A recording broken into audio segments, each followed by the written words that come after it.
How to make your Facebook account completely private. Hi everybody and welcome back to our channel. In today's video, we are providing you with a guide to make your Facebook account private as possible. So let's get started. So it's so easy. You can go to Facebook application for that. And once you open it up, you can look out for the menu option usually in the top left and go ahead and tap on it. Or you can directly head over to your profile.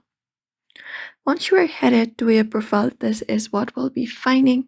So if we want to make a Facebook account completely private, what we can do is look out for the three dot option in the top right corner and click on it. And once we click on it, we should be finding different options available on our screen. So what we can do is we can select this option called lock profile, tap on it, and we can tap on lock your profile and go ahead and confirm it up.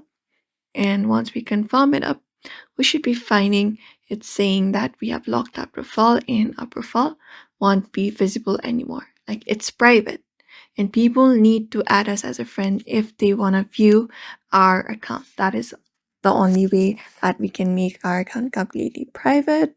Also, we can change our settings. So look out for the menu in the top left and select the option of settings and privacy and open up our settings. And once we open up our settings, so we can just go and look out for the privacy section. Go ahead and look out for audience and visibility, and there look out for option like post. And check the option who can see our future post, our friend list, those kind of options. And we can limit it to only me option and go ahead and tap on save. And that should change the default audience to only you, making your profile very much private. So that's it. These are probably the method you can follow in order to make our profile very private. So we hope this video was helpful. Give this video a like and subscribe for more.